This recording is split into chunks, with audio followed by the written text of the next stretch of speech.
ngenda kusooka muntumire mbatumira abantu bano mbateekeko ng'obudde bukyali. Asooka yalwa. Njala mwotagingire omwami gwe bayita Major General Dick Olum. Major General Dick Olum. Yalabikideko ku mutimbagano gwa social media nga bayita ku monitor page. Eyagambye nti Major General Dick Olum, Major Kasolo Olum mu Luganda bera Olum. Dick Major Kasolo Olum ono nga Major General yakulira ekiwendo wonjo ky'amagye agali ku border ebadde border yebunagana plus iyo ndakasasira ali eyo mweta ko video eno. Njala mutagingire omukulu kubayita Adolf Mwesige.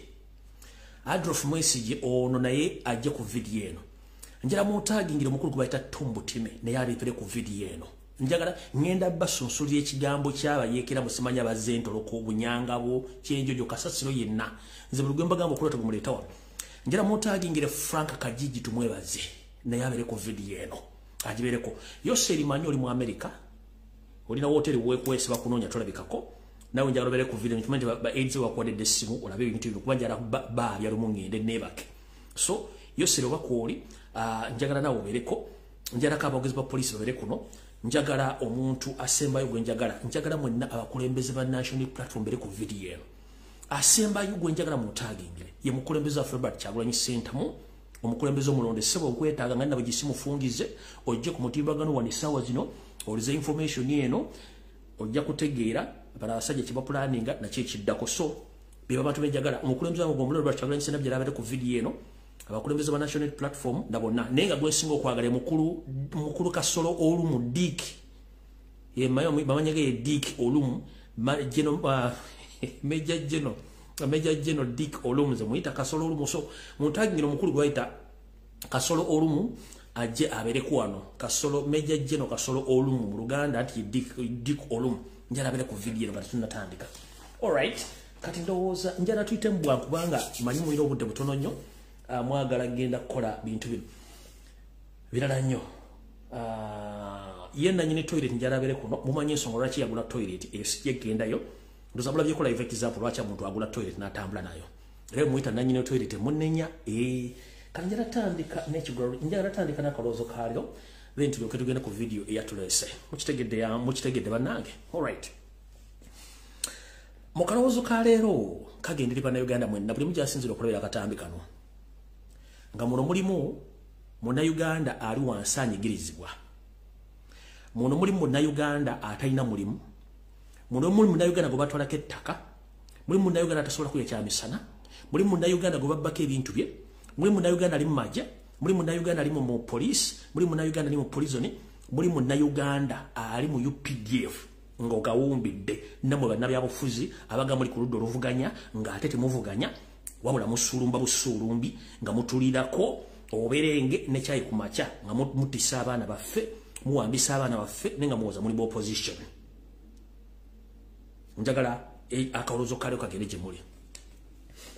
Akaloozo kalyo ngenda kajja mu nyengo y'olufumo olugamba nti nnyinimu waataba ebikere bisamba enju naye mu Uganda tunajjukirako gye buvudde katono myaka si mingi nnyo tegenda kulukumu tegenda myaka sigikira mu 3 plus yaliko omukulembeze gwanga Milton Opeto Obote buti bwe yali agenzeeko okukyalako mu olukuŋŋaanya ensi zonna ez'amasemazinga n'ayogera oluzungu okubula okukunkumula ennyenje okuva mu baali bateeseza naye era bwe yamala okwogera ebigambo bamugamba munnange oyinza obutasobola kuddamu kubanga ewammwe ekibanyi kyagudde dda n'amenvu bakuwambye dda. Njira kubuuza mu magye ga Uganda temulimu musajja alinga Idi Amin Dada. Mu magye ga Uganda temuli musajja alinga Idi Amin Dada. Mu polisi ya Uganda temuli musajja alinga Idi Amin Dada. Mu prison temuli musajja alinga Idi Amin Dada. Mu bannayuganda bakakolegebwe tulya paani ku makya temuli musajja asobola kufuna mutima n'agandi kandidingo kwekalakasa. Bino sana mutekemo kyagula musoko muteke ebbali kubanga ye ne waasule uwe waliwo omuzingo ogutunudde mu kitanda kye. Njagala abantu abala ng'oggyeko Kyagulanyi mu UPDF temuli musajja asobola kukola nga Amini. Amini weyambira teyali jjenu ne buli omu atudde ali comfortable mugamba ate abazungu batuliddemu olukwesimi biki nyini muwataba ebikere bisamba enju obo tebamuwambira yali w'amaanyi nnyo n'okusinga Yose Tibabula otabasera mutano wa Kalekezi. Yose yayidde to the extent neke nyini yeetya yebuuza nkyafuga Uganda nkyagivuga kweri nenga akyagivuga muganya okuvayo kwekalakasa UPDF eganya okunyega buli kimba kikoze ne buli muntu ali awali comfortable favayo kubawa information temukyagala gira buli omwali makaga atudde ali comfortable chokaje musine munga nti wavu gutuluma business zitubuze abana tebakyasoma eggwanga likyobose parliament erwana buli mwavuma munne buli mwawumula munne eggwanga lili disorganized nenga alifuga yayika da windows ne software tebakyasoma muteka buli mwaka nuna maaso ngente nyalole buli mwali comfortable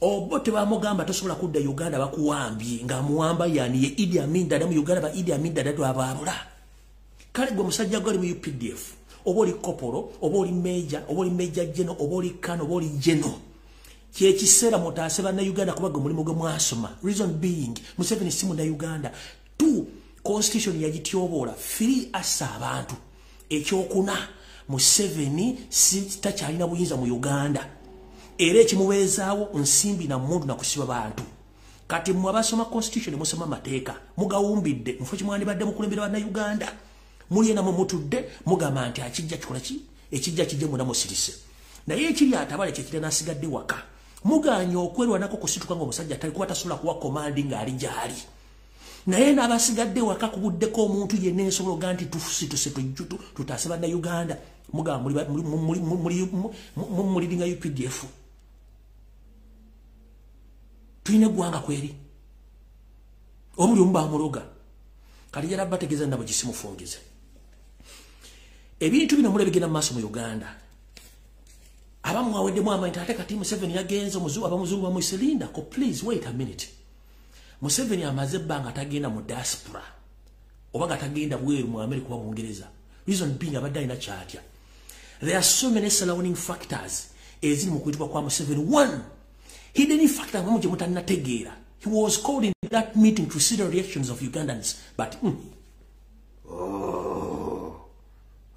mwinamwebasi omusajja baamuyise nga waliwo hidden factors baagala okulaga bana Uganda are they willing to take back their country buli omwali muli mukuwujja biwojjolo muli mukulya bigere byante abala muli mukaliyoki abala muli very happy nnyo then ne muvone mugamba mwagala change ne muvone mugamba ensi mujagala goza lwaki bamuyisa this crucial moment nga yeke nyini the fact is Museveni akimata sobola kutambula atalina toilet mulebe kigudde ku Salva Kiir Museveni akimanyi he can't stay out of the country for few days niyo okuba akimanyi nti muyabaloga kye kisooka ekyokuleba batekamu divide and rule ekyokuna akimanyi bulungi nnyo nkiddamu akimanyi bulungi nnyo nti okuva ku kansala asooka mpaka ku kansala asembayo mwonna yabagula okuva kuba MP asooka bonna yabasiriwaza n'abagula buli omu atya amaje najjako abantu abalina powers bonna n'agateekamu abantu abatalina powers babwa orders soka weebuuze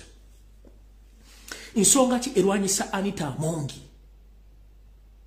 ne Pacis Namuganza that's the fact nti Museveni yakola kye tuyita divide and rule mubenga temusobola kutulaansi kufuna final resolution mwenna ekyo gyobwe yamala ekisetinga kati ne bwatambula beera comfortable nnyo kubanga tewali alina independent orders and instruction to do to take any action in Uganda yakola parallel structures zize nga goloza nti vice president yalina obuyinza naye nga ate alina obuyinza ayinza okubanga ASP wa polisi nga yalina obuyinza okusingaani vice president kati ye kye yakola ekyo naye nakyo kiba nnyo kuinfiltratinga mu kiyingire mu kikube muzina ennaku zaataliwo mujjewo omusajja nga kye baakola obote buli omu ali mutuloto yazimba bwanadda nga atuwamba nga atutta buli omu nga ati kimala ensonga lwaki omusajja ono yagenze naye akimanyi gyali atudde ku maggwa amanye ekintu kiyinza okubaluka essaawa yonna naye olwokuba nekisookera ddala tulina enkwe tetwesigaŋŋana buli omu agabumbidde tewali omuntu asobola gani tutandike ekintu kino so nga ate abantu batulinze naffe naye abantu buli omu ali comfortable atudde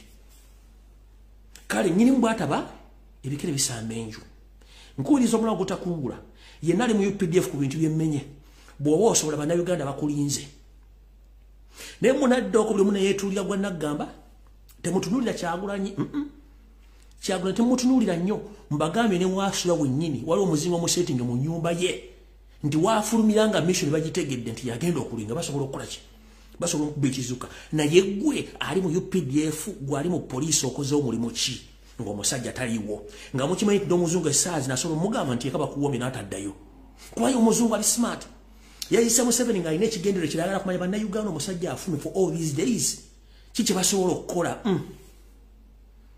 bona balinganga akamyu akali ku malaalo g'akamyu kannaku batudde kubanga yabawunzika okitegedde ekyo kibadde ekigwalo kikabadde akalowoozo ka leero omusajja taliiwo buli omu asirise muli comfortable nnyo akalowoozo nkamaze ngenze ku kigula luggi era mbalamusizaako mwenna abanyumirwa ekigula luggi kansube nti muli bulungi kati nno njagala kgenda ku kigula luggi kya leero era nga njala kigende mwenna bannayuganda abali mu nkyukakyuka njala mukiwulize bulungi nnyo era ng'obubaka buno njala bugende ffenna abantu abali mu diaspora abaagala change era kansube nti ne mukama wange amaze otutuuka ku vidiyo eno mu bulamu bwaffe ebiseera ebisinga twagala nnyo ebintu naye ate okubifuna si kyangu nga totadde maanyi nakulowooza mu kigula luggi kya leero eno struggle twagitandika ffenna nga tukulembezza mu Robert Kyagulanyi Ssentamu president omulonde buli omu n'aleeta amaanyi ge tewali yakola application kujja mu struggle buli omu yaleeta desire ye n'okwagala kwe mpita ku social media nga mpulirako abantu bangi nnyo boogera ebigambo bingi nnyo nze bankuba essasi nze banzijjamu eriiso nze bankola ki it was your desire because you didn't make an application to come in the struggle it was your desire kwali kwagala kwo love towards your country okitegeera kati that responsibility fena gye tulina okutwala don't look at Bobi Wine look at yourself totunulira Robert Kyagulanyi Ssentamu wetunulire gwe ensi yo gikoledde kiki kyoyagala ebeere oyagala tuga nti Kyagulanyi wanaafa nga struggle komaawo struggle inogenda maaso yekenyini yakugamba nti ze bwenvaawo nga kitegeeza struggle komyawo nedda tulina okusigala nga tuli ku mulamwa tutambuza ensonga zino kino kitukwatako ne munzikiriza kitukwatako ne mu business nti nanyini kigwa nti omuntu bwabanga avuddewo ababasigala batambuza struggle eno mbadde n'amasi mangi nnyo nga mpuliriza buli side ey'abakulembeze kubanga president yalonda abakulembeze mu diaspora recently n'awummuza bye yawummuza n'aleeta abapya naye waliwo conflict of interest naye ng'ate mu kintu kino buli muntu alina mu siteeke ye ne mu siteeke eno gwe omuyinza obuli luddawa tofa ku mukulembeze ani akukulembera gwe ffa ku buvunaanyizibwa bwo nekyolina okukola kubanga omukulembeze ayinza okuba nga alina desire ne interest ye ng'omuntu mu struggle muno naye ng'ate olumirira ggwanga okusinga ye don't wait any leader was elected please do practice your responsibility as a concerned citizen don't wait your leader tulina weakness emu nga Abafrika naddala bannayuganda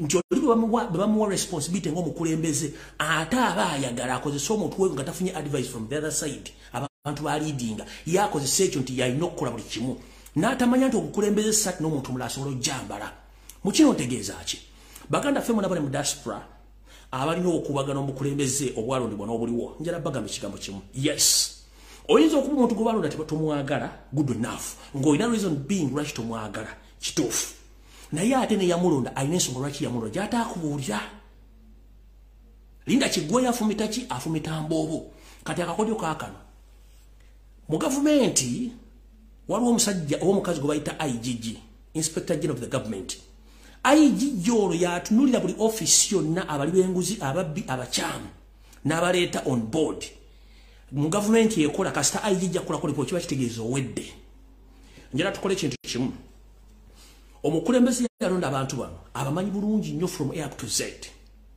naye ye kye yakola kaabalonda bateekewo newankubadde alina reports ezimu ku bo yabalonda bateekewo naye mwe kye mulina okukola buvunaanyizibwa bwomwe kukola kye tuyita report ku bo ngeri conclusive mulina ne evidence mukikube ku meeza with immediate effect ajja bakyusa naye tuleme gamba ntugenda balekera obuyinza alolwokuba balonze gundi nze nzijjemu omuliro nedda oli mulekabire mu ofisi ye gotwala obuvunanyizibwa bwo bukole kubanga omukulembeze si yakuloleza si yakuteramu sente gwende kwekalakasa si yakukiriza ogwende kwekalakasa no buli muntu kole ekikyo oli wanga mukulembeze mulonda abere mukulembeze yes mulekabire mukulembeze just kola kye tuyita facts find omuno gwononya information yonna emulaga nti muntu mukyamu then olikogiweeyo action yetu ekoleki etekinge press dani okubanga tugenda tambula mu maaso nga tugenda maaso nga tuli mu bwetu ti nkimanyi nti abatukulembera mu bakyamu naye si essaawa gye tulina yakugenda maaso na kutwala Uganda maaso na bukulembeze mutumye abakulembeze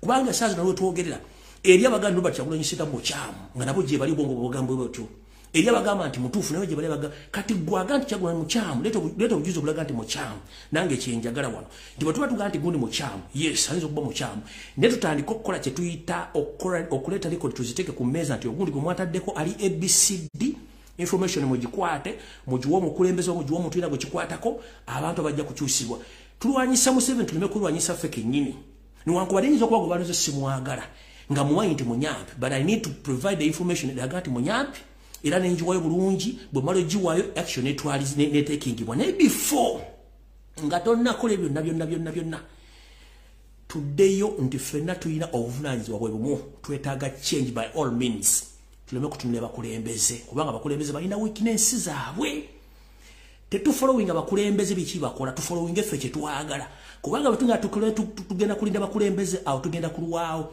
kubanga bakulembeze ayinza okuba alina personal interest ezize ekisooka ekyokubiri omukulembeze ayinza okuba alinze order mu struggle tetulinda sometimes order tutereza tugenda maaso kati okwewala ebizibu bino byonna manya obuvunanyizibwa mu struggle kikyoyagaliza ensi yo tolinda mukulembeze ebisigale tujja kubanga bwetulaga kati conflicts within us or within among us nga nabo bakulembeze balonze mulaze power at this particular moment nga tunatula mu ntebe watifu nga mutuuse mu ntebe mugenda kutwitinga mutyaba abantu bamukulembera mbabuuza watifu mutuuse bobanga mukyali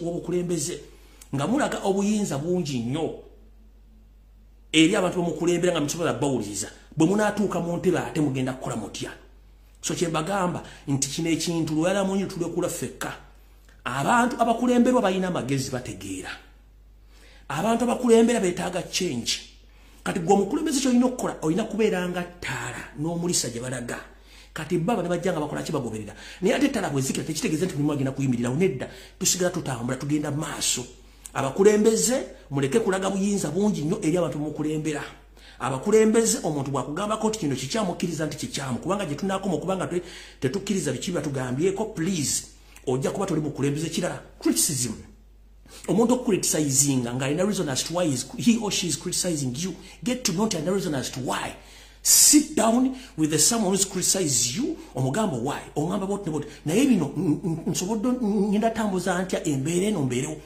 naye the moment omukulembeze toyagala kucriticizinga nga gwolowooza nti omuntu bwagambako nti ekigambo kino kiriwo ekiti gwolowooza nti owalampi bakoze kino that is wrong no kuba kye tulwanyisa dictator atayagala kuwulira kannamu bakulembeze batulonde bate mwagala kuwulira message eva mu bantu bamukulembera kiba kitegeeza ti tugenda genda ngenda kuwulira mwenna bakulembeze bali mu diaspora balondebwa please with immediate effect abantu bemukulembera gwe musingi oba gwe musingi gwa struggle so simwe abantu bamukulembera gwe musingi gwa struggle gwe mukulembeza ngenda kumala wiki nga tatadde wadde $1 ne mu struggle omwana gwokulembera ataddemu sente omukulembeze banzira okuyita tugende mu demonstration nagalogera mu demonstration nga ye gwokulembera agenda mu demonstration okitegeera omuntu gwotwala gwogamba nti tomujja muwa mu kitiibwa nga alina n'obuyinza obusobola okuwandiikira ebola ku police n'asettinga demonstration muwe ekitiibwa it's a collective responsibility tukwatize wamu naye musooke mukendeeza amala n'obuyinza muga nti mulira muleka abantu bano bekiseze engero rights zaabwe bagende nti oli mukyamu kkiriza nti oli mukyamu mutule wansi issues muzisetolinge tuke tugende maaso otherwise kyekibadde ekigwolo gikyaleero ffena bali mu diaspora tukwatagane naye abakulembeze mwetereze bwe tuba twagala change muveemu amakoona buli alimu amakoona nga goli nti bakwogerako nti olimu amakoona n'olya ng'onyiize teeka entebe yaffe wansi abaagala okukulembera we bali nkiddamu gwe omukulembeze gwe bagaa nti olimu amakoona ne bakyogerako emirundi gisukka mu 2 n'omeera akakazi oba akatimba ku musajja nga toyagala kuliza biba kugamba toli mukulembeze olinda kigwanyuzi mu nsi engunjufu gye twagala okuteeka mu Uganda. The moment they criticize you with the evidence, you have to step down. Nchiddamu, the moment omukulembeze bakukoonako nti oli ABCD gwe n'ogaana okuvayo kiralifayinga kweyo issue kitegeeza you have to step down. Kyekitulwanyisa tetulwanyisa kubeera mu dictatorship ndala ng'omukulembeze the moment bakucriticizingako you have to step aside. Omuntu omu nakucriticizingako babiri basatu bana batano komite n'ogaana nti ate gw'okyakulembera oba okulembera ki? No.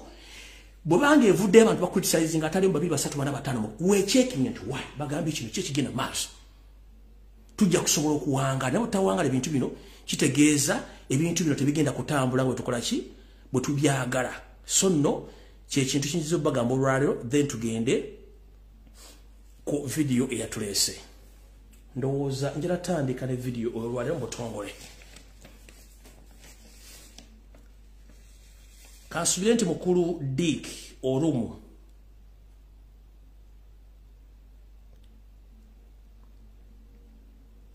atuuse.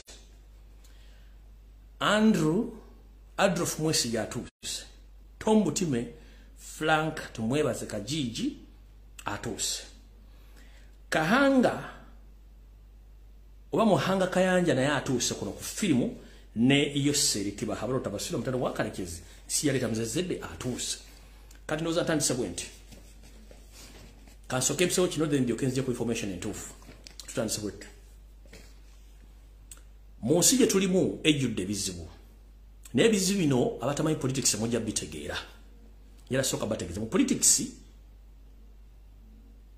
awangula atola buli kimu kekisoke kyokubiri mu politics omuntu akuba endobo ennyo ebiseera bisinga gwazi kuba bateyegendereza ayinza okujja mu game. Kati kyekintu kigenda maaso ku media wetogere esawa zino yo sente bahabula otabasale mutano wakale nsente tamuzezede esanga bisibe asasudde sente bitirivu nnyo okonona erinnya lya Robert Kyagulanyi Ssentamu okona ekibiina kya National Platform ne People Power era zino sente azitadde mu ku blackmailinga propaganda nga kino bakikola on daily basis era nga asasudde TV radio stations ziba bloggers abantu babulijjo wa politicians n'abantu okutambula ku TV radio stations nga bononya erinnya lya National Platform erinnya Robert Kyagulanyi Ssentamu na buli kimu kyonna ekigenda maaso ku TV byonna bisasulire bulungi nnyo era bimanyikiddwa. Naye gwe ebintu bino obitegeeramu ki era obijjamu ki? Ng'omuntu ali eyo kinjagala osooka otegera ensi gye tulimu abategera bya bufuzi nti the moment kasita obeera ng'otidde okwataakinga oba okwogerako ekintu kitegeeza gwe byobufuzi biveemu. Nkiddamu kitegeeza gwe byobufuzi bikole ki biveemu. Tutandika tutya. Yoseri asasudde sente nyingi nnyo n'akulyetinga TV. Kati kuno kuliko TV gye bayita Baba TV. Buli muntu asobola unsubscribe Baba TV ku YouTube ne Facebook ne bitimagano gyonna. Kuliko Bukedde TV eno ya New Vision. Bw'oba osobola unsubscribe era block it. Natasha Broadcasting Service kuliko Galaxy TV ne radio station ya Galaxy. Kuliko Urban TV, kuliko BBS Telefaida ne CBS FM wepo ne ba bloggers abenjawulo abasasuddwa okonda erinnya lya Kyagulanyi buli kintu kyonna ekisoboka. Naye Robert nga mumanyi tagenda kudda muntu abantu bano bonna abasinga obungi ba state agent abali ku social media abala beefula nga bakola live naye nga mission yaabwe yakonda erinnya lya Kyagulanyi. Naye ng'ombuuza okonda erinnya ly'omusajja gw'oyonoona erinnya lye ofunamu ki kubanga bogwe mulimu gwe basasuza. Abantu bano wammanga njala boogerako era bubaka buno mubatwalira. Kuliko omukulu eyava Bulaya nga alina nnusu bitaano n'ambeera n'ebirevu olwa stress mumanyi mutegeeze nti omulimu gwakola tugumanyi musasule naye ekinava mu yebira kajja kitegera olw'ensonga buli kyakola kiri ku record ate tekiddayo olw'ensonga nti ye bw'anaasukka w'alina okukoma ekinaamugira anaakimanya. Ebigo byayogedde birasaagala biddamu kubanga mwabitegedde bulungi nnyo olw'ensonga nti ffe tuli bantu abagunjufu tetwagala nnyo kulumba bantu era saagala muwe bantu bano budde. Oyo omukulu gwe mbagambye eyava essuliri ng'alina ennusu bitaano ne stress n'emmeze envi n'emyaka gy'alina emingi temuwa obudde muleka ayogere buli kyayagala.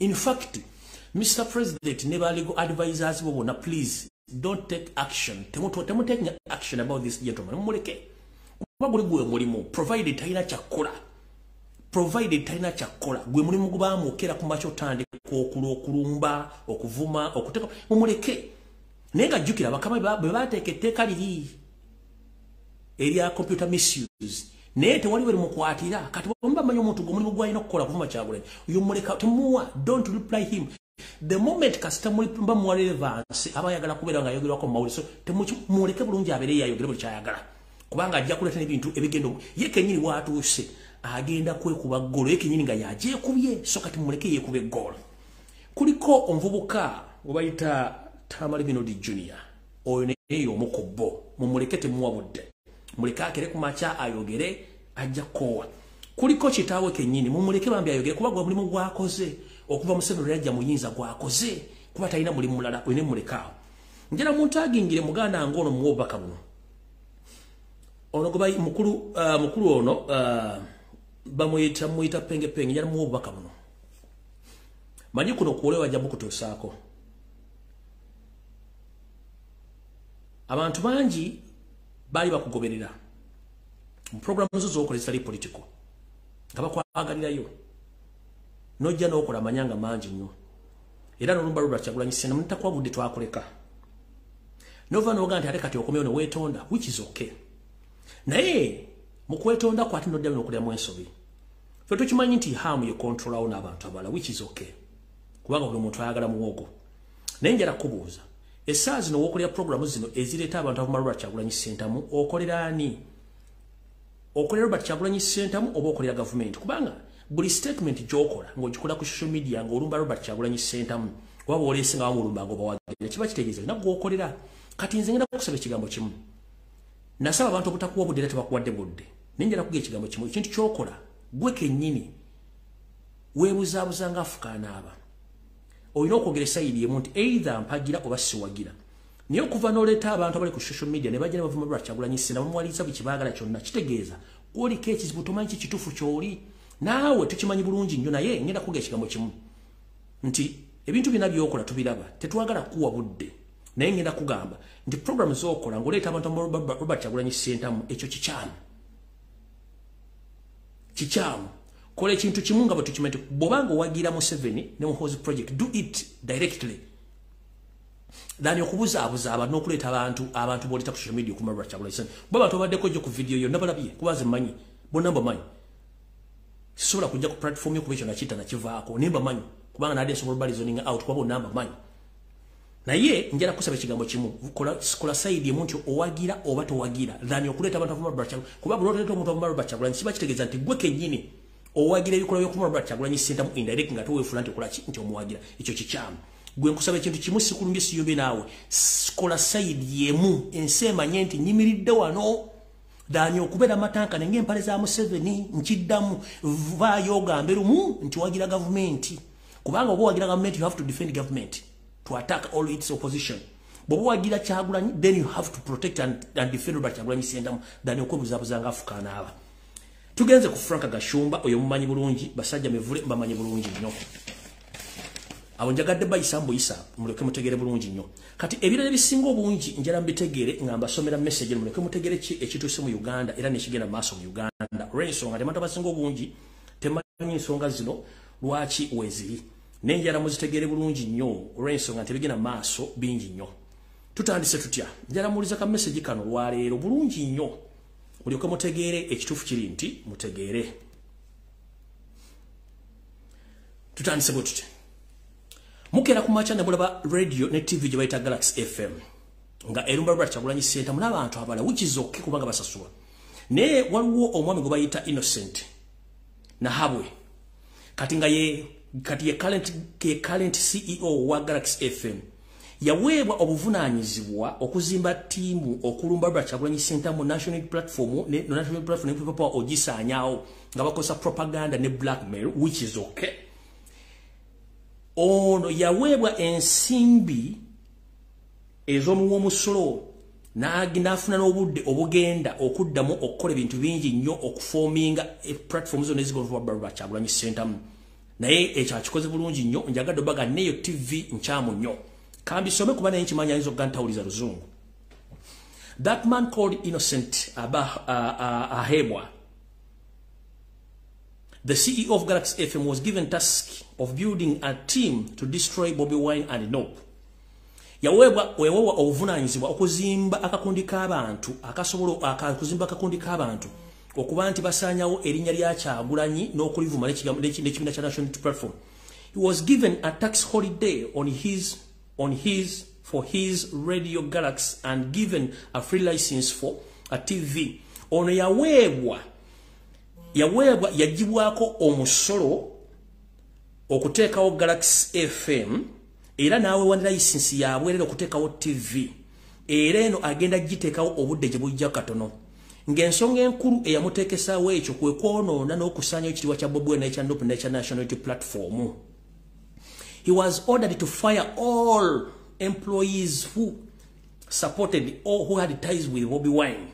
Oh no, yagoba abakozi bonna abalina omukwano eri Robert Kyagulanyi Ssentamu era abasinga obungi n'abagoba.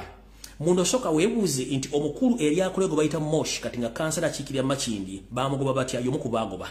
Galaxy was started by the man called Pius together with the Innocent Nahebwa, but Pius was also close to Bobby Wine and he had also married a Muganda wife. Bakugamba nti Galaxy FM eno yatandikibwa omusajja gwe bayitanga Pius nono mukulu Innocent Ahebwa. Na ye mukulu Pius ono yali mukwano nnyo gwa Robert Kyagulanyi Ssentamu era nga yawasa omukyala Muganda. Wulira nno gye bikkira wansi. In the meeting with Muhoozi, it was agreed that his business partner called Pius should be eliminated, that Innocent can take over all radio stations and TV in order to complete the mission. Bakugamba mulukungana olwatuuzibwa wakati w'omukulu oyo Nayebwa wakati we ne Muhoozi bakkiriziganya nti business partner gwe bali bakola business naye agibwewo era mangu ddala mukulu ono Nayebwa atwala radio eno ne TV asobole okutuusa mission ye. Wano mbagambira nti mwenda abasajja Abaganda n'abasoga n'abanyolo abakyalina business mwewale ekintu kye bayita kye tuyita shareholder okuteeka mu shareholder mu business yo kubanga basinga balina personal interest ne state interest bajja temumanyi n'akutta n'atakinga over business yo. Tugenze maaso. They staged an accident on the express highway. Pius was killed and Nahebwa took over the whole business empire. Bakugambye mujjukira bulungi nnyo akabenje akagwa ku Mwasanjera owantebe road omukulu ono Pius bwe mwamutegera akabenje kano n'afa era butyo Nahebwa n'atwala radio n'agitwala ne business zona empire n'abitwala. Galaxy is mainly for the promotion of regime artists, especially Banyarwanda and Banyankole Igi, Kana Kambata, Sheila Karungi, Waiki Benda and ETC. Bakugambye nti Galaxy FM TV eno yeri wo kututumula bayimbi abakolagane government abasinga obungi Banyarwanda mundi omuli n'Abanyankole. Muno mulimu Kana Kambata, Sheila Karungi, Wepo Waiki Benda n'abala bangi nnyo. Tugenze maaso. In January, is going to launch a TV called Galaxy TV, and one of the program will be called Struggle ya Kiwani, hosted by Gashumba. Bakugambye mu mwaka ogujja nga gutandika bagenda kutandikawo TV empya egenda okuyitibwa Galaxy TV, and era TV eno egenda kubeerako program bayita Struggle ya Kiwani, nga omuntu omukulu agenda okuyitibwa okubanga addukanya program eno ye mukulu ayitibwa Kasabuni Frank Gashumba. It will be targeting Bobby Wine and Nope. Ejja kubanga egezaako nnyo amaaso gassa n'essira ku Robert Kyagulanyi Ssentamu n'ekibiina kya National Platform. The only Baganda presenter on this TV will be Isma Olexas Godfather, Tambale Mirundi Jr., Simon Muyanga Lutoya Basajja Mivule. This is to make it look like that Baganda who hates Bobby Wine. Bakugambye nti TV eno bw'eneetandikibwawo oba bakugambye bati nti TV eno wegenda otandikibwawo ejja kubanga eriko Baganda ebagenda okubanga basingako obungi, naye ku TV eno kugenda kuteekako abantu bali bamanyidde waggulu wali nga ntandika kugenda kubeerako omusajja yava e Sweden n'ennusu 5 stress nezimukuba n'amera ebirevu n'amera envi. Ngenda kubeerako ne ono yeeyita Sitaani, taata wa Sitaani muyita Godfather, nono mutabani wa Tambale Mirundi, Simon Muyanga Lutaaya eyayika Windows, basajja biwempa ajja kubeerako nkino bakitwalira okuba nti kirunanga ekigambo nti Abaganda bennyini bannannyini kabakasanga bali Kyagulanyi Ssentamu ndoza mbulira bulungi nnyo. Era, it was agreed that for the first 6 months, they will also promote Chameleon, Bebe Cool, but will dump them after they are sure that their image is completely destroyed in the population. Bakugambye.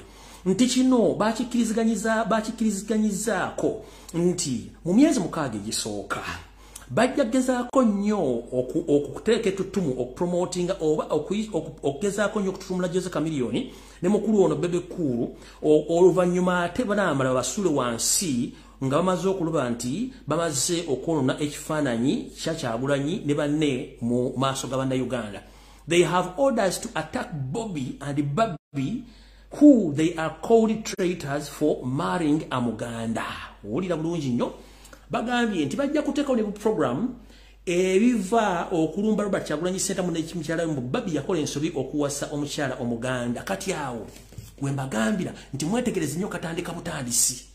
Kati wano we wali okulena okukomba essowaani. Kati ngenda basaba omwaka ogujja nga gutandika. Nga Katonda tuwadde obulamu. Nabagamba ngenda tandika program namwatulira. Program namwatulira ngenda nagirowozaako gitandika nga ndowooza nti bino biyinza okujja. It's like I knew that something is coming. Kati muteekewo kano Kagalaxy TV.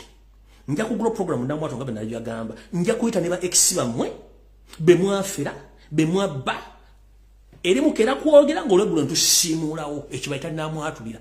Nja kuteekawo open line nga buli muntu akuba essimu ayina information ekwata ku buli TV presenter nga tugenda baaya one by one, tit for tat. Nkiddamu tit for what? For tat. Mwagala kugula ntole bya bufuzi waliwo ensinga okutegeera. Njira kubaza basomesa mwenda basomesa politics ne history. Ndoza results muziraba. Era tamanyi bya bufuzi ku social media kuno nkusekeredde. Tojja kumalako naffe twasoma politics ne tusoma social studies ne tusoma history bino tubimanyi. This is what we call divide and rule, blackmail, diversion. Bino tubimanyi bulungi nnyo. Kati wano we mujja okulabira omusajja n'omukazi bano tubeetaaga tubalinze mbagambye wano nateekawo namwatu nga maninga ningamba nti bino bigenda kujja. Kati wano mulowooza mbu simanyi babavume kati kababuulire. Museveni bwe yanyiiga ennyo, he waged yawo against Obote's regime ya kulonda emmundu agenda natta millions of people in Luweero.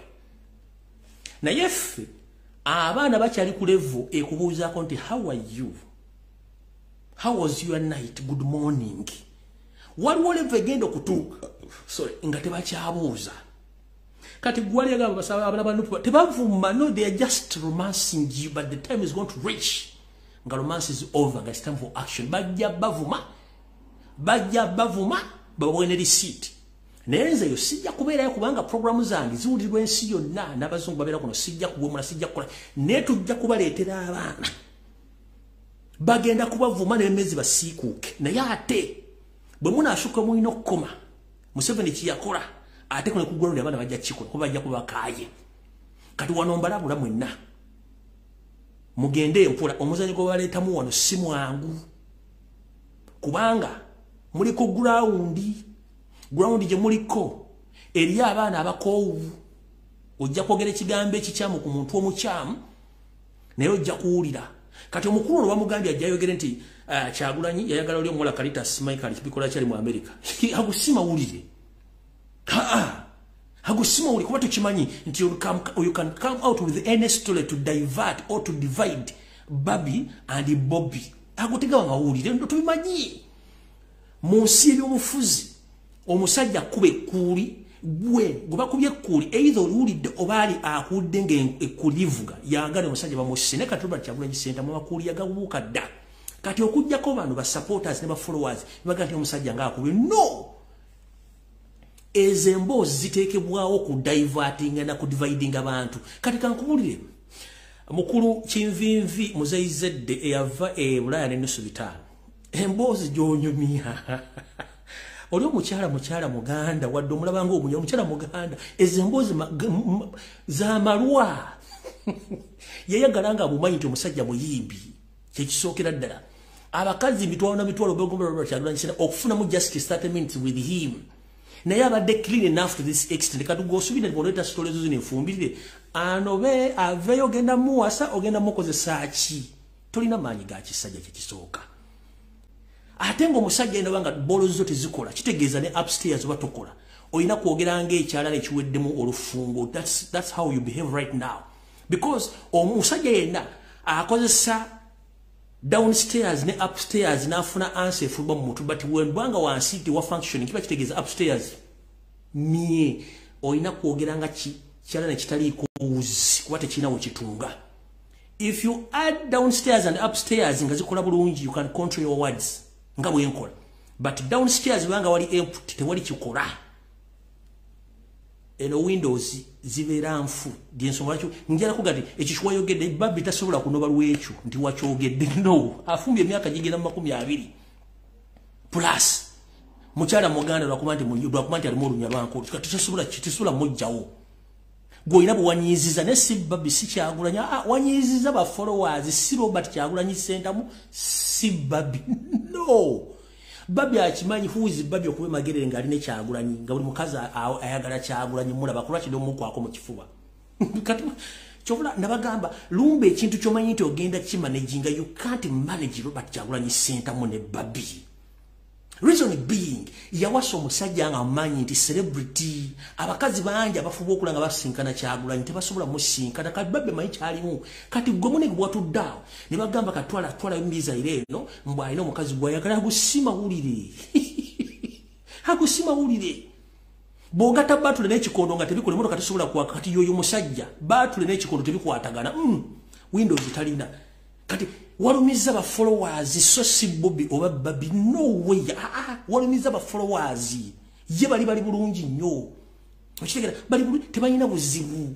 Kati munnange ffe tugenda kolagana bantu nga mugoli monovo n'ogerero tebina kye bigenda kola. Okitegedde ya ffe ekikulu tukimanyi nti mwatekebwa okwasama kuva ku makya mpaka lwaggulu nga musasulwa okudivertinga n'oku blackmailing ebyo tebikyalya Bobby Wine tebikyalya babbi.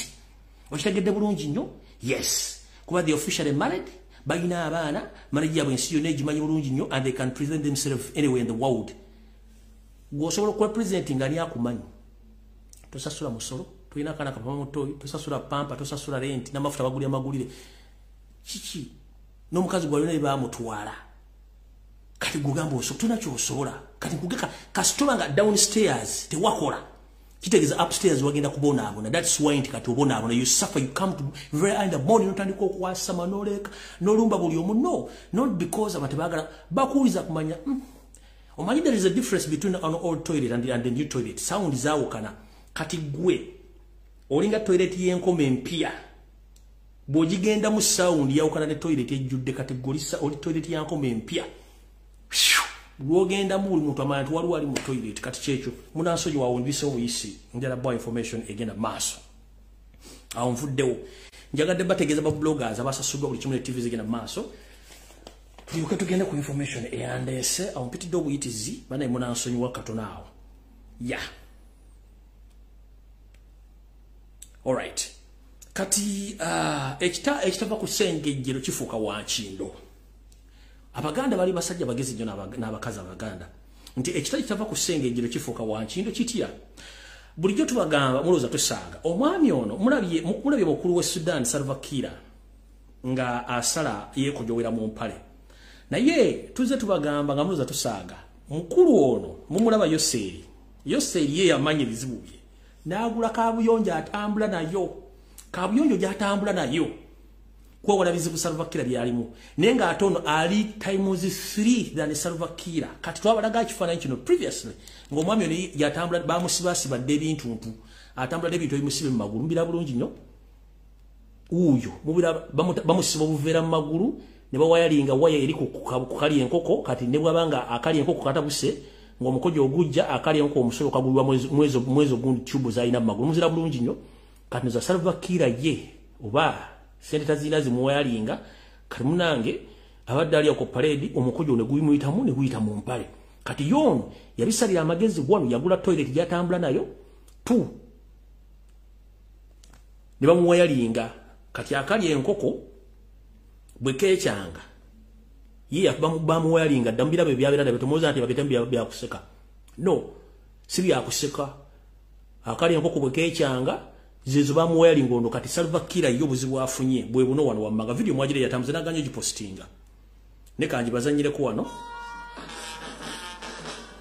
mulanga omusajja yefukidde omusajja omukulu kati those are the effects okuba nti omusajja omukulu ku myaka gy'alina president ali ku parade bakuba luyimba lwa ggwanga ne yeefukira kitegeeza nti ensi weetuusa abasajja tebakyamanyi nti bw'oweza emyaka 7 olina okuwummula mukitegedde bulungi so omusajja omukulu ali ku parade ani yeetundako ng'afuse windows ziyise software kitegeeza aweddeko buli omu n'amutunulaga kikino kati ne Museveni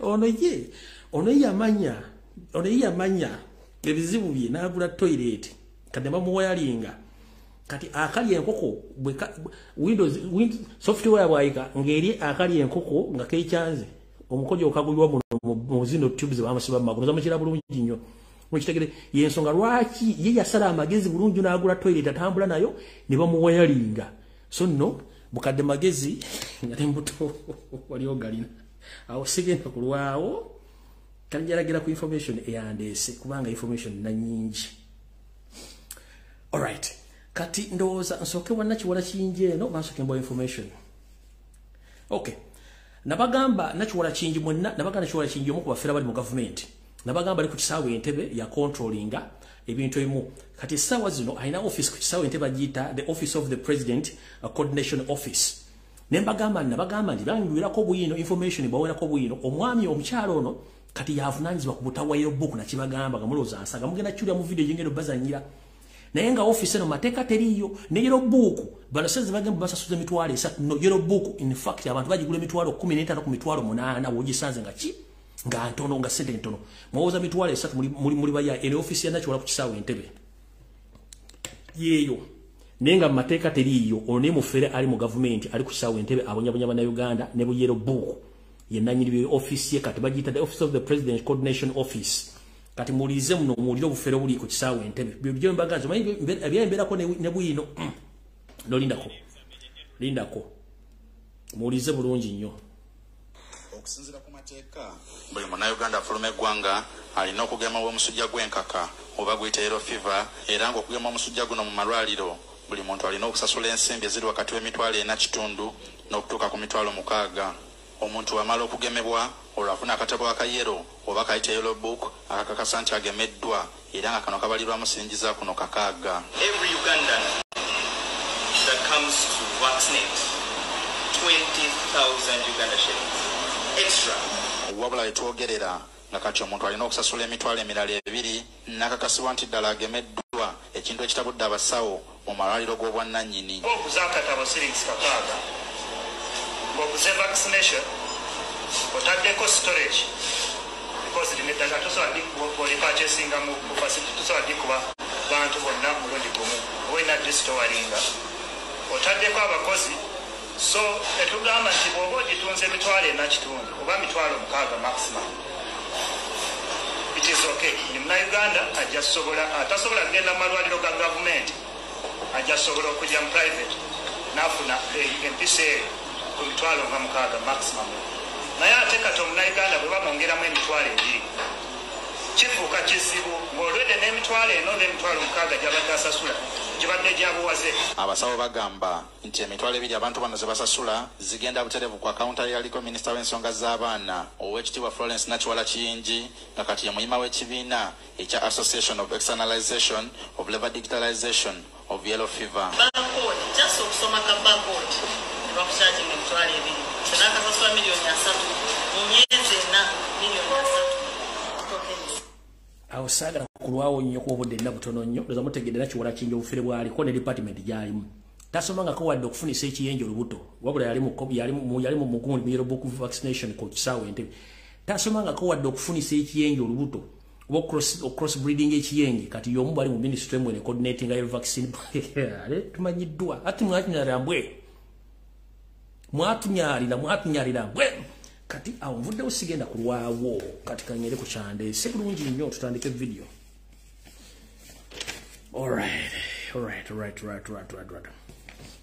Tutandise bwe tuti atakulaba akunyooma naye munnange olugero lutuukira bwe tuti njera ko bazabana Uganda bwenda bali ku social media awali mu diaspora bali babitemu gwa mu manyi manya bamuweddemu amanyi naye kansoke mbwe ka message kano omuzungu ayine enkula yegamba nti totta kibenga tonna kikene nyandusu atia ekitufu kiri nti omuzungu yenna ali ku lukalu lw'ensi amanyi obukyambwa Museveni nti musi mutemu muwambi naye Museveni bakyamukozesa nga jjajja kaapu olw'ensonga tebakimanyi the moment you use these old people they can offer each and everything to stay in power. As we speak right now, Museveni can offer each and everything needed by the whites to stay in power. But in the other side of the book, they know it very well that Museveni, he had stayed in power for long.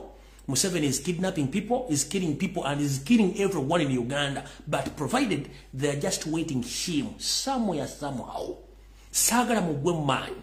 Kubanga musajja agenze Bungereza nave Bungereza no bamumanyi they have the omuzungu alina kye tuyita interest kati bakyalina interest zebaagala kati nze njala soka obanga ka message nga nti fe bakaddugala mu kigulawo kyawunya bagamba nti tulina obuzibu we fail to understand who are we tulemeddwa okumanya kye twagala kati obanga tonnatta kibe tosooka kikenenya anduso omusajja ono alina ebizibu bingi nnyo babimanyi remember Museveni alina omusango mu Washington DC between him ne Sam Kutesa n'omukyayina oli baba wenguzi ya milioni emu Museveni alina ne final case exhibit enamba njera ne Sam Kutesa era bagatasobola kunya mu America naye America n'abazungu basajja bagezi they can invite you no janga bagaba wali mukutana kati bamuyise namwe baba testing kinga musobola kukola ki kaluda amaso kati is there for some reasons mujazi tegera later on naye New Vision bukedde bagenda kutandika kuwandika bu story simanyi yagenze wano simanyi yasinkanye bano bagenda biwandika kubanga that's where they paid to do so ekyo tumukifaako wabula mulinde the outcomes tujja bwa outcomes zibadde mu meeting zezo n'ebintu ebyo bigenda kubirawo ninja no baga nti abasajja bano tebatta kibenga tebanna kikenenya andusu bamala ne bakole buli kimu kintu bakimala kati nyina bategeza omusango gye guli ogwa milioni 1.5 ya dola wafuna emitwalo 5 Sam Kutesa funa emitwalo omukyanya yali mukomera Mubungeze misango gye giri ne buli kimba kimanyi bakyayina kibayina bagala omutuusa oleka bamufune so sagala mugeta amanyi gabaweddemu no mukoze omulimu gw'amaanyi nnyo kitya Museveni yali atambula nga gavumenti zimuwa convoy ngere mwalabe nti bamukimye ku kisawe mu America kati soko ompulirize bulungi nnyo wano munnango mukulu ono ng'alinnya ng'agenda mu Bungereza naye mu Bungereza yatuuse yatya akatengo kangi akimanyi nti abantu beyattira abaabwe n'abamajja bali majiga akaira basinga bali Bungereza n'okwekatakasa komukoze ebbanga lyonna akimanyi nti mugenda kukola ki musobola mutukako muli awo over bukyanga lubanga lwa mmindi Museveni yatuuse Bungereza nga abakimanyiko beba agenti be mpozi n'abayindi abali mu system abatono era Museveni bwe yatuuse Bungereza ndowooza ne gavumenti yategedde nti ayingidde olw'ensonga mu expose the extent ne gavumenti etandise okudi associatinga naye tebakyayagala kubeera naye kitya muulize bulungi nnyo omukulu ono mu Bungereza mulimu ebise byemanyikiddwa mulimu Heathrow Airport n'ekisawe ekirala abantu bakulu kibagwako naye ku bise bino ebiri byonna teyaguddeko yagudde ku kasaawe akatono ke yaguddeko nga mu Bungereza ebise bimanyi waliwo Gatwick ne Heathrow teyagudde ku Gatwick teyagudde ku Heathrow no yagudde ku Luton Airport ka Luton Airport kano kasaawe kabwa nanyini it's a private airfield ndi kabwa nanyini olw'ensonga tiyadde imanyi nti bw'anaga kubise bino ebiri byonna abantu bagenda mufuna kati Museveni atambulanga no paso natambulanga bana abayimbi bagwa kukisema mu kimane Benz kati byatuse kasaka kana Carlton yayananiziddwa mafia we so lebo soldier omuto omusajja omwamula bulungi nnyo gobayita Nathan William Motenza yono ono Nathan William Motenza ono yayingira akadogo mu lutalo olwaleta Museveni yo Nathan William Motenza agent wa Museveni ono ya controlling aba spy bonna mu Bungereza mu machachi mu community gatherings mu business wiki kati oyo ye yakimye mukama wange amukimidde mu motoka eyabadde empangise oluvanyuma lw'okuba nti gavumenti yasobodde muwa motoka era yoyo motoka nzamwamula bulungi Nathan William Mutenza musajja mubi nnyo kubanga yomu kuba kadogo kati video etandise yoyo Nathan William Mutenza yomu kubayingira amajiga Museveni nga kadogo abantu b'Ebungereza nzemba bulyo omusajja ono ebbanga alinde muganyo okutegeera kati omwami ono bw'amala omukima yamukimye n'abayindi imagine abayindi so si aba officials ba government ya Bungereza era yono Nathan William Mutenza ngari ne current prime minister wa Bungereza yoyo Nathan William Mutenza ngari ne current prime minister wa Bungereza noza mulaka grupu kawe keko yono mwami Nathan William Mutenza ngari ne ka grupu kawe abayindi kanza mutegedde bulungi nnyo kati awosagala tuweewo njala tuyite mbwangu omwami ono kyamuyisiza ku kasaawo kano Kaluton kana kasaawo nyiniko era ngono onanyiniko mugagga Fugge ayitibwa Al-Fayed abamanyi Al-Fayed ye kitawo mugenzi Dodi El-Fayed eyali boyfriend wo mugenzi Diana eyafa bafira mukabenje ke moto kama ugwangere Ufaransa so akasawo kananyiniko ye El-Fayed kitawo mugenzi Dodi El-Fayed eyafira mu kabenje ebufaransa no mugenzi Princess Diana of Wales bibafira mu kanyonyi kano so kati former rebel kadogo Nathan William Mutenza yachimye omwami mu motoka ngera abamuli sivinze ke kabinja k'abayindi kati bana abayindi be bali mu kuperereza Museveni era ntegezeddwako nti sente ezidukanya government ya Museveni kati currently ezitayitana mu National Treasury bana abayindi ba facilitators kubanga tulina kye tuyita invisible financing system nga ne Bank of Uganda tasobola kutegeera kiki bayita ki sente zidu mwebuza Museveni bamumye sente mu World Bank bamumye sente kudawo naye lwaki government ekyatambula k'ekitundu kubanga aina invisible financing system eyaba foreigners abali ebweru nenga bano bonna bagwira abaddukanya system kati omukulu ono bano bamukayinja k'abayindi abafinancinga sente Museveni indirect nga Mutenza n'amafia abali mu nsezo bibatambuza ensimbi ezo okuyingiza eggwanga ono musajja Mutenza mugagga nnyo aina ebintu bingi nnyo Uganda story nagiba wadde mu video enkadde kubanga ne ufuna obutuze wa Bungereza aina omukyala gwe mujja omukyala ali mu Nyarwanda bingi nnyo sijja kuddayo so mutegere bulungi nnyo nti omukulu ono yayise kasaawe kano era emmotoka gye bamutiddemu yo Mercedes Benz wagon ya black bapangisiza mpangise jukira omukulembeze na watuka mu ggwanga bamuwa official welcome bamuterako lidika bamuterako ne motoka ezimukola ezimwerekera ono yazzenga mu yayo bwati nayingire Bungereza nga teri ategedde era bwe yamaze nasinkana abayindi be bifane mwabirabye olwamaze nakubasama nadduka nga taliko lidika taliko muntu ali mu panic HK kyawaggulu era singa wabadde omuntu yina asobola okujja Museveni mudde ali asobola omugire Bungereza nga talina bugisimu fungize kubanga official yategedde nti abantu bamukowa kyamuyingiza nga yekwese kati nawo tuvuddewo kati njera tegeza bana Uganda bwe ndabali mu ggwanga lya Bungereza omulimu gwo mugukoze omuntu yali atambulanga yiyagala alina lidika nga kati atambulanga komando nga yekwese agwa ku buso obutali main airport kitegeeza omulimu gumukoze kimukoze njera tegeza bana Uganda bwe ndabali mu diaspora ndala mugeza mwegendereze nnyo omwami Nathan Mutenza n'akabinja ke akaba mafia abali mu nseeyo abatambuza emirimu ja Museveni kambatizo katono nyumba zanyireka video kano nakabazanyirako ko bwe mwakalaba nembaga nti abayindi abali basinkanya Museveni abayindi abasinkana Museveni era ke kabinja kano aba video ekyali muno mulinda katono nnyo video nyizo kuba sikyagirina muno naye ndowooza njirina mulinda just 1 minute mulyoke mutegere baani aba financing Museveni ndoza kanzire eno bwenti ngejifuna mu galale muninde mukatono mulyoke mutegere kye tudiringa nakyo wait a minute mundeka njala bazanyira video mukola mutegere abasajja betudiringa nabo aha kaka well and good kaka nakafunye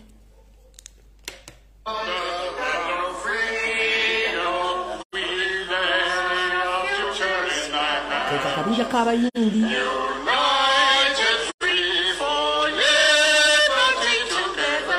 nane senta mu mwali omula senta mwapalira maaso ng'enteesa lekkubo oyo awuzisa omutunga endiga etunda enkuba be bayindi abo mubalaba abayindi keeka akabinja k'abayindi baaba abayindi mubalaba oyiye senta mwoli kati weewuunye sokozeyo bwongo for the first time in Ugandan history why is it that the Indians are trying to push Museveni to implement or to change the constitution of Uganda to recognize that Indians are Ugandans, Indians among the tribes which are found in Uganda.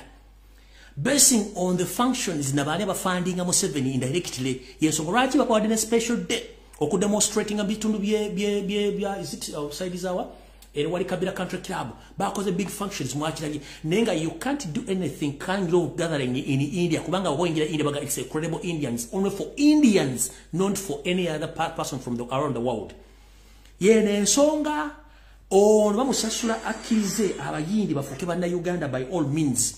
Kati zomutegede pressure jeva bali bamusasulira sente na buli kimu abamukumye mbuyinza. Nenga ebitongo ebisinga byonna bino byamujjako sente ebongeza nyibale muganda nti simanya ina yo seta cha ina serinti ainamu invisible hand yaba mafias abatambuze ebintu mu system. Nomutegede bulungi nnyo katike kabinja ka chovola bakoze gathering line ne batambula bataddeke bipande bali mukuba bali bekarakasa ena amanyi je gava. Ukitegede bulungi nnyo kati osigenda kulwawo njala tukende ku information endala. Linda ko.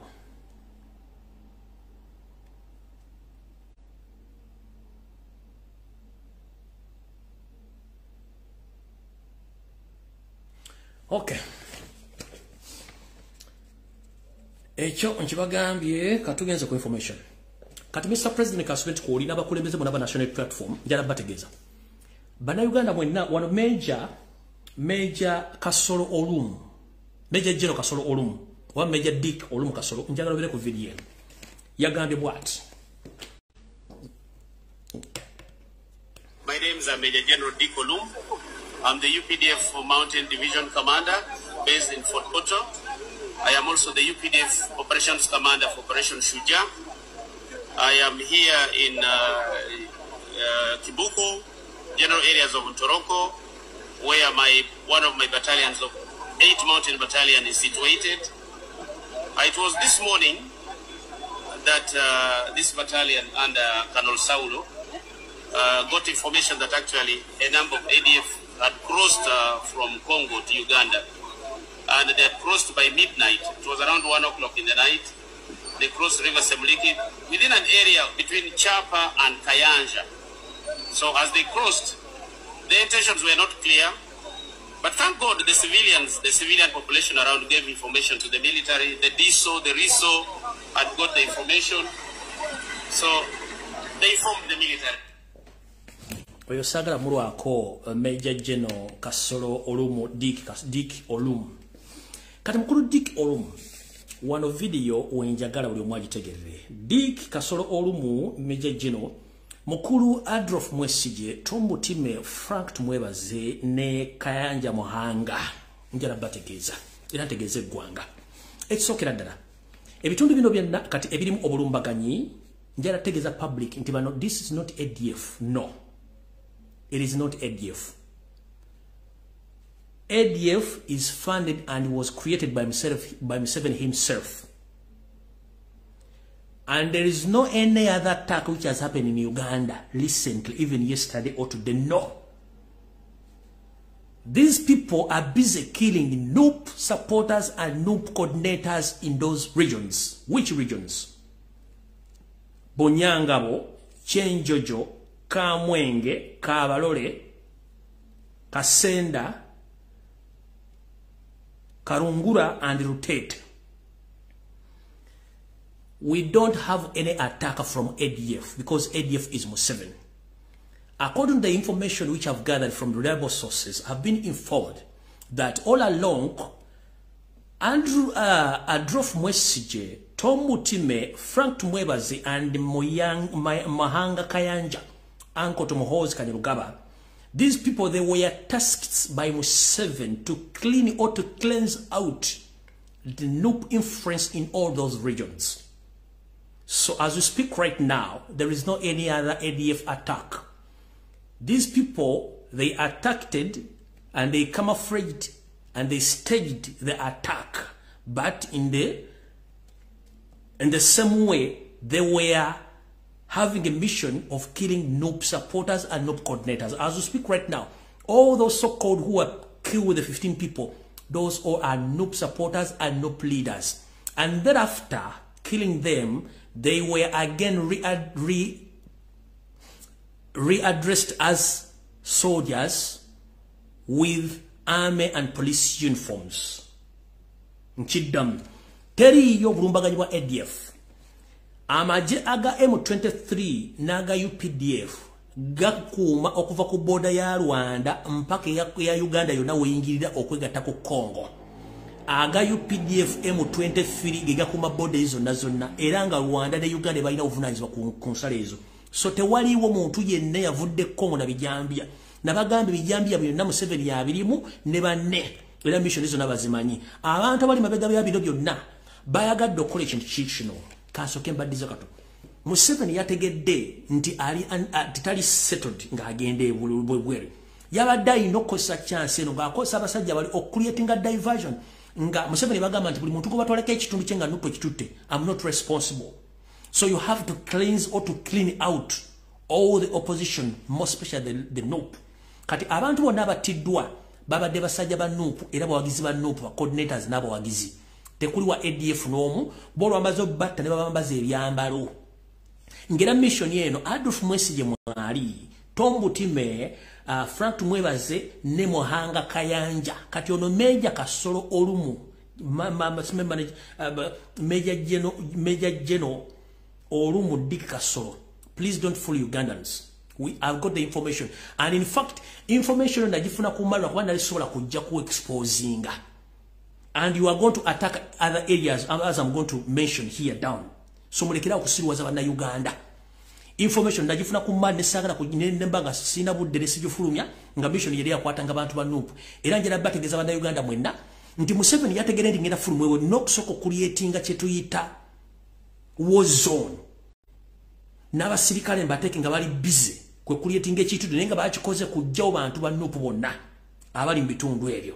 Kati soko mbuzi lwaki Museveni olwafulumye eggwanga n'ateekawo red block across all the highway ne intersection roads zizo nezingira Kampala ne Buganda? Ask yourself why. Olwafulumye what nagamba muzeewo red blocks wonna kubanga ya document waba demonstration oba akabinja k'abantu bonna bagenda okwekalakasa oba bagala okuwamba red blocks zino tebasobola ziyitako na implementing a red blocks. Why? Kubanga yabadde akitegere tuwasooka okubawo ekintu kyonna kisobola okujja yensobola ki bataddewo red blocks. Kati ebintu bino byonna babikola balowooza nti ffe tetutegera tulina buwongo naye tulina obuwongo. So zonna ezateereddwawo red blocks baali bazitaddewo ku counter attacking in case of there is a demonstration oba waliwo kudita nga teri mu system yaabwe. Kati bana abasajja ekintu kino bakikoze bulungi nnyo. So mukulu Major General Dick Olumu oba Dick Kasolo oba Kasolo Olumu, please leka kubuzabuza bana Uganda. Ebitundu bino omuli Bunyangabo, omuli Kyenjojo, omuli Kamwenge, omuli Kabalole, Kasenda, Karangura, Rutete n'ebintu ebiri mugenda okukolamu attacks. Byonna biri well plan to cleanse NUP era abantu bonna batiddwa tekuli muyeekera wa ADF bonna bawagizi ba NUP nga basajja bonna abakazi babadde mu mission eno okuli Adolf Mwesigye, Tombu Time, Frank Tumwebaze, Kayanja Mohanga oyo Ankoani wa Moses Kanyirugaba. Era bana abantu bonna batiddwa bali innocent kubanga bakimanyi bulungi nnyo nti NUP yali bayingidde bulungi ngera batambula ku kyalo nga bakyogera lunyenti buli mutina wagira NUP tugenda kotta oba tugenda kusanya tetwagala NUP. Era ne bwogenda lobuza ba boda boda bakubula bulungi nnyo nti abantu batiddwa bonna badde ba NUP kwe kuteekawo KSA n'okuteekawo ebintu bino byali biddusaddusa abantu nga bonna bali mu kubuzaabuza kubanga Museveni akimanyi bulungi nnyo nti bw'afuluma eggwanga alina okuleka nga gataddewo diversions n'okuba nti agenda kuteeka eggwanga ku bunkenke yasobola okuba nga gyali ali bulungi nnyo. Mujjukire bwe nabagambako edda nti ebintu ebigenda maaso mu ggwanga byonna Museveni abimanyi bulungi kubanga abiruddemu ng'abikola. Kino ekintu bakimanyi bulungi nnyo nti baagala kusanya ekibiina kya National Truth by all means. Kati kyekyo kye baakoze teri rebel group yonna ya ADF. Mbagambye okuva ku boda eya Rwanda gyetandikira mpaka ya Uganda gyekoma M23 ne UPDF bakuuma ensala zonna tewali muntu asobola kusala kuva already bali mu Congo ate onafuutuka mbu ajja lumba ebitundu bye. No, that is a big lie and it's just a diversion whereby they come afraid to cleanse or to clean NUP supporters and NUP coordinators in those regions. Era ndoza mujja kitegera bulungi nnyo nga kimaze otuuka bulungi nnyo. Nkyagenda mu maaso.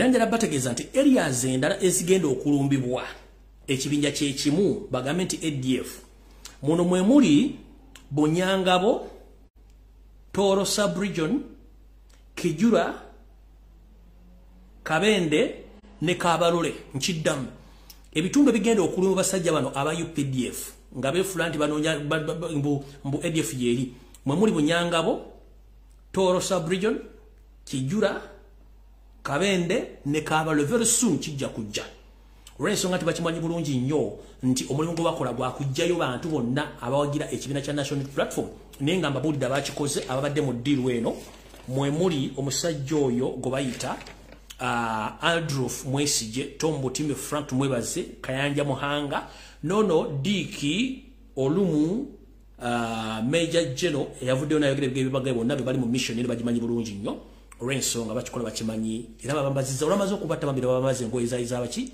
z'amagye nga bwe kikola okubuzaabuza eggwanga. So don't be fooled by that spokesman, that Major General Dick Olum, because this is a stage management mission of killing Nup supporters across those regions because they fear that anytime people they can gather and overthrow Museveni's government. So don't be fooled by those people.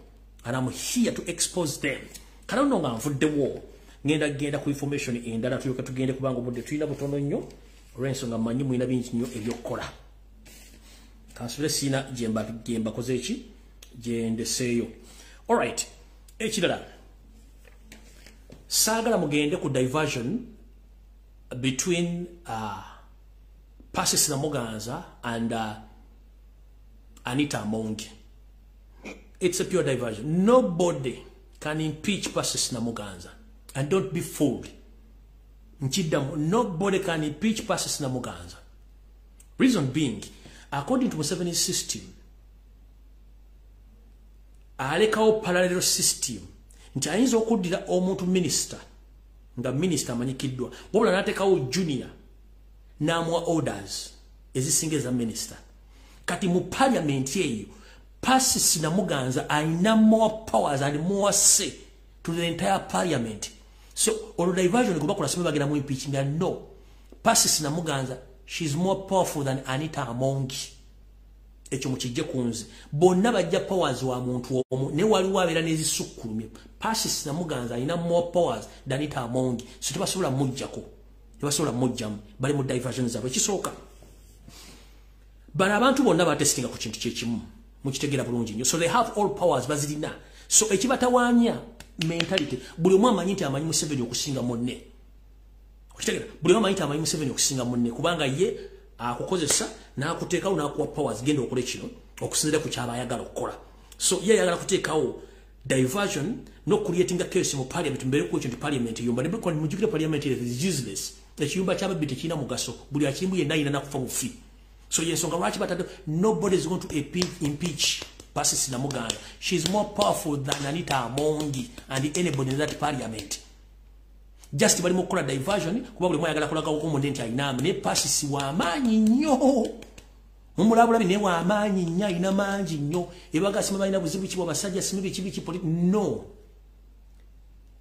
Bagala kuna bagamba ddanti ono musajja omunyalwanda ono yabba masanyalaze yeyita deputy speaker yebye speaker ono mukyala Magogo tasiye speaker kino kifaananyi era wenda mulaba nti sana bajja mulyawo over ate bajja mulyawo essaawa yonna. Kati n'ekirala ekyo nga kivudde kusala mu kirweko ekirala mwenna bannayuganda njala mumpuliriza bulungi wano wetulaga World Cup abanyumidde nnyo munyumiddwa bulungi nnyo era mulabira ava bannayuganda gye balina nga balinga balina team World Cup nga balaze omukwano no promoting Uganda, which is okay and that is good. Now what happened to Uganda as a country? Kubanga tulina bad leadership and corruption ejjudde mu system. Bw'otwogera SARS nga Uganda qualifying ogenda okuzanya mu CHAN zempaka ezanyiwa abaana abazanyira waka nga tebazanya professional. Naye otwogera team nategeezeddwako nti egenda kugibwamu kubanga of lack of cash, terina sente. But remember, Magogo ibalwanyisa mulindwa bamulwanyisa ne bamujjawo kuba mulindwa yali asobola okukwata sente zize mulindwa teri corrupt nnyo to the extent of Magogo. naye soka webu timu egenda kuva mu CHAN nga tebalina sente naye Magogo yasobola okukwata sente obukadde 200 n'agula Range Rover n'agiwa girlfriend we esigadde azimu azigulemu ebizigo n'endala nnyingi nnyo. So such people temusubira nti Uganda egenda kuva ku system weri egende etuuke weyino tusobola. We can't qualify in any big tournament. Tetusobola kubanga tulina mismanagement mu FIFA kyekisooka. Ekyokubiri tulina ba corrupt officials. Ekyokusatu tulina abantu ababbi abalogo nga tebakkiriza mupiira. Ekyokusatu tulina abantu abatali qualified kubeera mu offices nga yijja istanyo kubanga amanyo gwogerera n'ogutegera naye nga tasobola gumanaginga kati kyekiri mu FIFA. Bwebanga timba agenda jijja mu lack of money wakwata milioni 4 n'ogulaba mmotoka n'ogiwa omukazi sigana ozimu azigulemu ebizigo yeyeruse nga ate waliwo sente ziva mu FIFA eziddukanya omupiira mu Uganda nga nazo muzibba bubbi n'osula nti Uganda ekoli qualifying tesobola kubanga ekisooka eggwanga muli fudde lyakuzanyiramu. Wano mwagoba Lawrence Mulindwa ne musindikiza musajja Obu omugenzi ne mutako pressure nakuba pressure nafa although naye yine ebizibu management it's okay. Ne buli muntu yena agezezzaako ku development nga talent ya football mu Uganda musudde wansi bwemba temwavuwaziza mumuloga bwemba temuloza umusettinga na buli kimu kikoze. Kati as you speak right now Magogo wadde sereze gwanga nozigula mu Range Rover ya mukazi wo kuboyagala mu oje kiwojjolo esigadde nozigula mu ebizigo kati timba genda jijja yotegenda mu CHAN ani abafiirwa ekisawo kye Nambole kati mukera ku machane muloto ne mukamu mu 7 mugenda ku hosting Africa Cup of Nations hosting ne kanya muina ki mu Uganda mu ekisawo as you speak right now kisawo kya Mulindwa ate nga nakyo gye bujja ko wanata kifuddeeko bajja disqualifying kitegeza tetuna kisawo Nambole yagenda mujja kule buzi bamumenyeewo kubanga olede omusajja ali musimanyi manager Sewanyana siwe Sewanyana yani simubbi mulwadde bamukwasa ekisaawe nga ne basiba nowe bakyaliwo bamukwasa ekisaawe nga kiramu kale ekisaawe kiringa toilet y'enkoma njala kubuuza emikolo emipiira gibadde gisaalibwamu all along sente zibadde zibamu ziragalo lesesaba kwefandinga kati basabye budget ey'okuddabiza ekisaawe ng'ezimba ebisebera bibiri kati kyembaga nti obubi Magogo tasobola kuba na kondemiga kintu ekyo wadde okubuuza national team banga terina kisaawe national team banga terina kisaawe kyayo tetusobola qualifying buli kimu Uganda kifu kyovola abantu balina okufa Magogo ino okufa nawe omupiira gwa Uganda okutuuka ku level edda Magogo ino okufa oba ofudde bakubye sasi oba kutomedde oba kuloza Magogo ino okufa Uganda okutuuka we ino okutuuka mutulidde talent z'abazanyi omwana ayitamu n'agenda ku pro ne mukubira tiimu essimu is not good enough and we are not going to recommend him omwana abasaba international transfer certificate mujimumma mbwamwe bulijjo mwebuuza waki Uganda terina ba pro ku international level ku tiimu zennene because abasajja bayina ennugu omwana avaano n'agenda ave Kampala nga basambye tournament tiimu ne zimwagala n'atuuka ezimbwa ne zimumma international transfer certificate ezo zona bezimagogo nga baagala sente omwana bwayita munasamba akaji era bamulimirira n'alemererwa professional ye nwankubadde affe empisa z'abana Uganda size ziryawe nungi naye ng'ekisinza okulemesa abana omupiira abana Uganda omupiira fufa yennyini abakulembeze ba fufa obubbi obugirimu n'okuba nti n'omwana okujja okusaba recommendation olaba ne Mujibu yatandikawo academy eri professional naye mwamulemesa n'abantu bangi abaza okusaba certificate batandika academy namwe ne mubalemesa muze tutwagala kwogera national team batalina kisaawe sobola ku trainingira tetusobola genda ku international level yonna butugenda kusaba World Cup it is impossible nga tukyenda bano Magogo ayina kufa n'abalala abaana bali kata bali mu kulaga ensi zonna laavu netuuka kuyabula ate kati we yaffe yabaaki bakubuuza ne national team osoma abantu 10 nga tolina gw'omanyiiko kubanga eva buli muntu ajja tulina abana Uganda abasobola okuteekawo tiimu bbiri ez'emipiira eziri ku international level abali mu different continent nga basaba professional football but okubayita temusobola bayita kubanga you can't manage them omwana ali more professional than the manager siga manager w'omupiira than the manager ali mu fufa nga ali mu professional nga wanajja nagamba Mr. Magogo omulimu guteekeddwa kukola bwoti Magogo sigwa ntegeerera I'm the president kati such nonsense nga temusobola kukkiriza nti omuntu asobola okukubula eki kati abaana bangi bali bagazisobola kusambira Uganda kuba management nfu management nfu tulina tiimu bbiri ezisobola okugenda ezisamba mu World Cup neziqualifying netwala n'ekikopo naye abantu abali mu management y'omupiira mu Uganda bonna bafu basaana kufa. Tulina abaana abali ebungereza abali mu Europe nga bali mu tiimu ze ez'amaanyi niwakubaziza okubaze mu first division or second division nga bali manyi balina professional skills ne bajja kujja basanga emagogo alowooza kugula bizigo bya Anita Amongi kugula Range Rover omwana ajja babuuza where's the national pitch oba the national stadium for the national team mbago agenda tulanga mu byatunudde mu kalega agenda kubeera bwona okitegera nenga kyamubuuza eri gyabera national team ine ekisaawe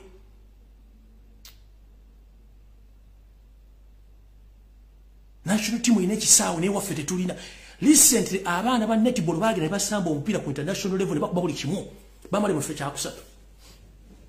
Bakazi battu bali ewa banja sereza za myaka obeena ndakati nabo basiraanira eyo naye nga bali presentinga ggwanga national league nayo yafa buli kimu kyafa abaana bangi balina ttane bafudde.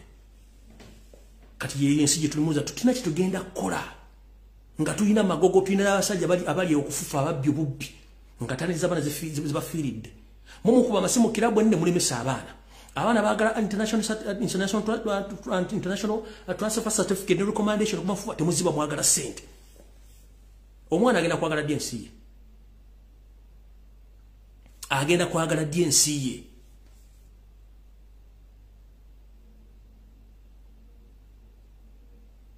ni abaana bali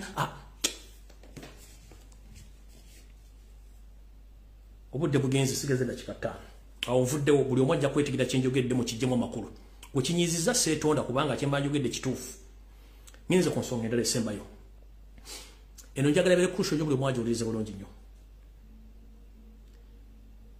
Buli munnayuganda yenna wooli obuyinza buli mu ngalo zo nabagambanga tuleme kwesiga nnyo muzungu kubanga nze abansomesa history abansomesa ebyobufuzi bambuulira omuzungu yaani nange ne musoma kati ffenna bannayuganda abaagala change we should not put trust in those people no. Omuzungu alinga ssaawa ekyukira mu ssaawa na mu ddakiika kubanga buli lunaku essaawa zezimu bwe zitambula ebwe bayita omuzungu ayawukana ssaawa omuti 2 naye ng'asigala ddakiika zezimu n'essaawa zezimu zaawukana figures. Bwe tuba twagala change obuyinza buli mu ngalo zaffe. Essaawa zino Yoseri ali mu America naye akimanyi nti ewaka kiyinza okumukyukira naye tuganya okusituka n'omuzungu alinze tukole kye tulina okukola tuganya okukyuka nga twasituse ntugaka tweddiza obuyinza omuzungu yasooka okujja n'abagamba bannange nsanyusa obbala nali nabalinda edda naye nga saaza sobola kibagamba nti mukikole asirisa. That's when we Africans we are suffering. Reason being as we speak right now. Previously, let's say in a conference, all African leaders, what are they? Bali discussing it. Nabamala. China never eat abona bakulembeze ba Africa nebatule batesa. Bali batesa ki. Netuvaawo America bayise bona bakulembeze ba Africa batudde. The same people, the same continent. Everyone who wished to pass his business, he just called African leaders because boba ina personal interest so siku abantu babo. Kati fe, botubanga tumanyi tuwagala continent ya fenesi ya fe Uganda. We should focus into wins abuli mufe tuwekolere ekintu kino. Muzungu ajja tusangayo, ajja tugoberera. Nebwe tunaatuula nga manchi tunakisobola kukola ajja singa agenda ne ba dictators. Tovula benseze institution ezekalakasa. Then after muzungu azega seko nebwe tunaatuula obutuuzi nga tunakitugenda kukola. Nebwe tunaganda muzungu ya tayina kyagenda kukolera kubanga amanyi obuyinza ye buli kaseera abera ne interest ajja bwagenda naye. Omuzungu alinga wa taxi gwatudde mu ndata kwetaaga yagala oli ajja sola mu mulira for 30 minutes nenga gwatudde omo obudde bukuleka mukama wa kulinzi nenga otudde mu taxi agenda gwafumanze no kuwanze no gagali mu nakuma nyoko kola kimuno mu vamu ona bala bajja kuja kubanga ye interest ye jayagala ai interest zaze mu kuyita buyisi so sigwa atudde mu ndakati gwa ayagala obuyinza wekolemu omulimu ng'obudde bukyali omuzungu ajja kusanga. Tolina muzungu tana kyagenda kukolera gwe ne bono ngati kati wami Museveni saazi no muzungu yagenda osoka kumbeza bannange twaito abalinda dda mutukolere kitu neka Tana chasola ku era muyise n'agenda katambaga. Don't put your trust in those people. Power belongs to you. And you can change Uganda anytime, anywhere. More people will follow you because they have interest in Africa. But when you keep quiet, that you wait for them to do that work for you, a big no, musituke, tana chagenda bayamba. Nichuchibabu ulia musituke. Yayagala nnyo ebintu ebyononese yenajja n'ayingira mu bintu ebyononese. Naye munna mugenda kozesa diplomacy. Mbabuuza kati. Abafirika baali ne Russia ne batuula n'abasuubiza ensiri gwe baga weebale nnyo. China ne bayita ne batuula. Bonna ne bagamba weebale nnyo. Noona abayise. Bonna batutte enkala. Twatwala muntu w'omu Mufirika. Wali oliddewo nti Asian countries baziyise mu kitundu bwe zigenza mu seminar. Mu conference. Have you ever heard that those big nations, they have invited all Asian countries together for a conference? Have you ever heard that the Arab countries have been gathered somewhere in Europe or in America for such conferences? Or in China or somewhere else? Why is it ever Africa? Because we lack common sense and we lack confidence. We think that we can't manage our continent. Someone else can manage our continent. Why? We can manage it. This is a simple mathematics. Have you ever heard? What do they call Asian countries? Kubanga bamanyi nefe tuganya okutegeera ne bana Uganda muganya okutegeera. Kubanga temusobola. That's why baba sosola ne musigala nga bakumanyi bajja kusosola olwo kotegeere. Bana Uganda musituke. Temulinda muzungu. Muzungu ajja tusanga. Omuzungu ajja tusanga, omuzungu alinga nswere wali ekiwunya wejja ewatali kiwunya tejja nkubuulya. Omuzungu nswere wali ekiwunya wejja ewatali kiwunya tejja. Nkiddamu. Banda Uganda musituke muddiza obuyinza bwammwe. Bwe mutasituke temusuubira nti bagenda bayambako. Muzungu nswere wali ekiwunya wejja. Gwe salafene ng'oli wano ng'oli kale kalugamba oli mukatale ko salafene. Enswere yinza n'okuveeruzira ku beach nejja mpaka katwe mu wino enonya ffene w'omusalidde wego bayita omuzungu. Naye batamusaze tejja kujja. Omuzungu nsora ewali ekiwunya wejja kati mu mutudde muli comfortable tewali kiwunya agenda bayamba ki? Era agenda gamba oli ayagala ofira mu ntebe kikyotuwa nti akatinze amafuta gonna nga bawadde. Gorodi ekala moja muje musime mwagala genda kongo muje mugende kongo bite wano musimeze ngenda bawa basirikale ne protection mugende mwagala ki mzinge kibawa kubanga we have nothing to provide or to table. Jasobola okuwa buli China asobola okubanga asigala mbuyinza Museveni bakimanyi nti yakata million ezuro musanvu mu across East Africa. But they have nothing to do to him. Kubanga is providing what they want. For us, we lack what to provide, and we don't even promise them that we are going to do this.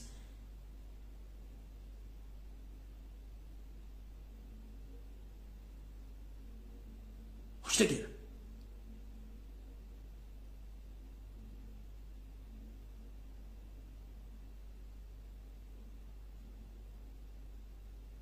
Mabulidde omuzungu nswera ewali ekiwunya wejja. Ne bwebanga osalidde ffere mu wino esobola okuveeruzira ng'ejja enonya akawo ka ffene. Kyembagambye musituke. Ennaku musajja akyaliyo. Nyingi nnyo zaakyaliyo naye omukyalizo gimalayo. Bannaye mukaba 13 mpeera manyi mugenda Saudi mugenda Qatar kula mpira gwa sagwa gwa France ne Morocco mukaba 10 era njagaliza Africa buli kimu kitembu bulungi tujja sekano na corona olungi mweraba.